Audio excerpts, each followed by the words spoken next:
Las características de la población, pues tuvimos una población heterogénea, la edad media fue 62 años, tuvimos pacientes desde 16 hasta 100 años de edad, la mayoría fueron femeninos, el 50% mayores de 65 años, y tuvimos una proporción importante, el 15% de pacientes fueron ictus en pacientes jóvenes, pacientes de menos de 40 años que ya quedaban discapacitados. Ya estudios previos del doctor Humberto Su, del doctor Padilla, de la doctora Betty Ávila en nuestro hospital y en regiones urbanas ya habían demostrado cuáles eran los principales factores de riesgo vascular. Nosotros quisimos hacer un poquito más de análisis sobre el control médico y el cumplimiento del tratamiento de estos pacientes que se sabían con factores de riesgo vascular. Como en estudios previos, hipertensión arterial nuevamente en un 68% es el principal factor de riesgo vascular, pero vemos que en estos principales factores de riesgo vascular aproximadamente el 40 al 50% de los pacientes no están siendo controlados por médicos. Son pacientes que se automedican o no tienen ningún tipo de control médico, y de los pacientes que sí están con médico, una proporción significativa no cumplen el tratamiento médico, principalmente los pacientes con dislipidemias y con cardiopatías potencialmente embolígenas. Estos pacientes no están recibiendo medicamentos, llámese estatinas, warfarinas, antiarrítmicos, ¿no?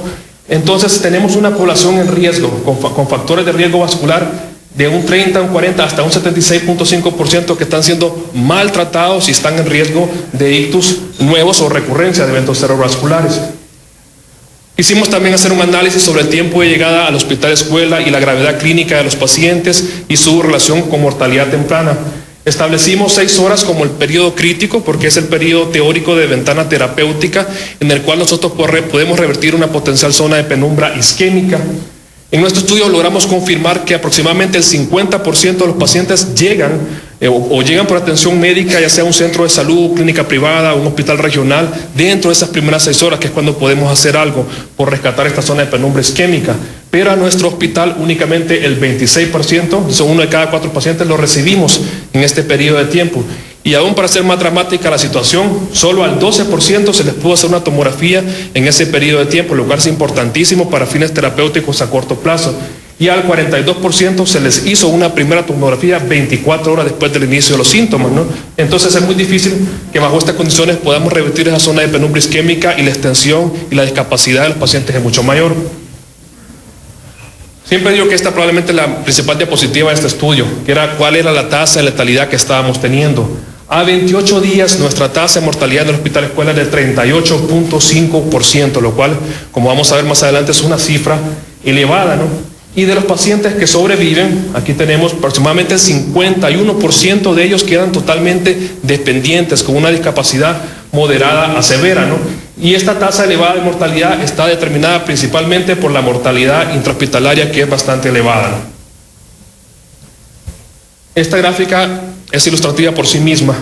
Aquí tenemos estudios de 20 naciones, tanto de países desarrollados como en vías de desarrollo, representativas de los 5 continentes del mundo, y vemos cómo Honduras prácticamente se encuentra reportando las tasas más elevadas de mortalidad en una cohorte hospitalaria. Únicamente fuimos superados por Polonia y Hungría, y esta fue una revisión de los últimos 20 años que hicimos. Únicamente, como les decía, Polonia y Hungría, que son países que tienen una alta incidencia de alcoholismo, de hipertensión arterial y de eventos hemorrágicos, pero nos encontramos bastante elevados, igual que Senegal, Italia y mucho más que otros países de Latinoamérica que han hecho estudios similares. Y esto también es una gráfica de que debe ponernos pues en alerta de que tenemos que tomar medidas ya para atacar esta enfermedad. También pues realizamos unas curvas probabilísticas de supervivencia y mortalidad de Kaplan-Meier, y en nuestro estudio la probabilidad de sobrevivir a un ictus isquémico a 28 días es de 66%, y en eventos hemorrágicos es de 54%, lo cual es estadísticamente significativo, y no encontramos diferencias por sexo. Ahora, si analizamos la curva de mortalidad, vemos que a los 5 días de ingreso al hospital ya mueren el 52% de los pacientes, y a los 10 días ya mueren el 85%. Y este dato es importante porque si vemos, vamos a ver más adelante, la mayoría de pacientes que fueron a fallecer a su casa fueron pacientes que fueron ingresados con menos de 5 días de estancia extrahospitalaria, ¿no? Cuando vemos que todavía entre el 5º y el 10º día todavía hay un riesgo fuerte de defunción en nuestros pacientes, porque tienen comorbilidades, desnutrición, pacientes que vienen con daños neurológicos bastante extensos, y de repente no estamos apresurando mucho a egresarlos, de repente van con neumonías en proceso o parcialmente tratadas, y eso explica por qué van a fallecer a sus casas, ¿no? No vamos a profundizar mucho en estas tablas. Bueno, podemos ver la importancia que tiene la enfermedad cerebrovascular en nuestro país y cómo esta puede influenciar a muchas de las muertes que ocurren. Gracias a Dios, esta es una enfermedad prevenible si se detectan los factores de riesgo antes de que estos puedan provocar esta enfermedad. Y en este momento vamos a unos cortes comerciales. Gracias. Usted está viendo Avances en Salud. Ya regresamos.